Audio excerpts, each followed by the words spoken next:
আপনার এই দুধের মধ্যে পানি আছে 1 কেজিতে 250 থেকে 300 গ্রাম। আপনি প্রতিদিন 1 লিটার দুধ কত বেচেন? 50 টাকা বেচেন। আপনার এই গাভীর দুধটা আমরা এখন পরীক্ষা করবো। এই পরীক্ষা করবো, একটু মুখাটা খুলেন, বোতলের মুখাটা খুলেন।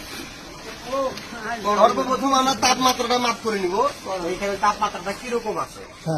যার দুধটা বেশি ভালো তাকে আমরা পুরস্কৃত করবো। এই যে দেখেন, এই দেখেন বর্তমান তাপমাত্রা আপনারা সকলেই বুঝতে পারবেন। বর্তমান কি তাপমাত্রা আছে এটা আপনারা বুঝতে পারবেন। বর্তমান তাপমাত্রা আছে 33। এই যে 33, সমস্যা না, ওইটা নাই। দেখি আপনার দুধের তাপমাত্রা কেমন লাগে।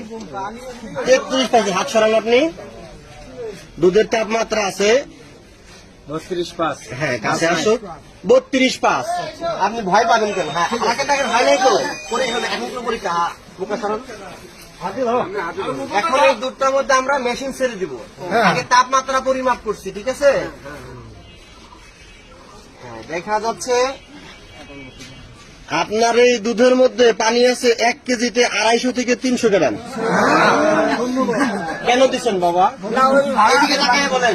ভাড়া করে আপনি 300 গ্রাম তো দেন নাই, দেখেন। আমি বলি কত দুধ আছে বলছেন?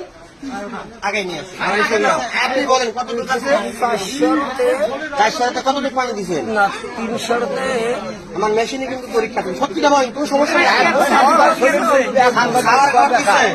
দর্শক বন্ধুরা, উনি বলতেছে খুব সহজ মানুষ।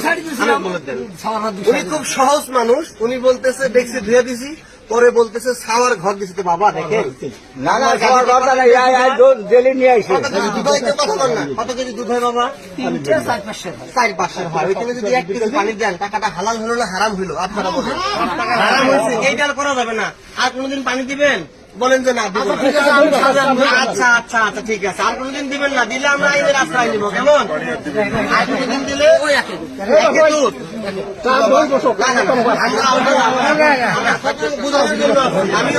আরেকদিন ধরা বলতে পারবো। বাজার কমিটির লোক আছে, দেখেন, বাজার কমিটির লোক আছে। এরপরে যদি আমরা দোষী দিয়ে আপনাকে ছাড় দেবে না, কি বলেন? এখন চলেন, এদিকে আছে।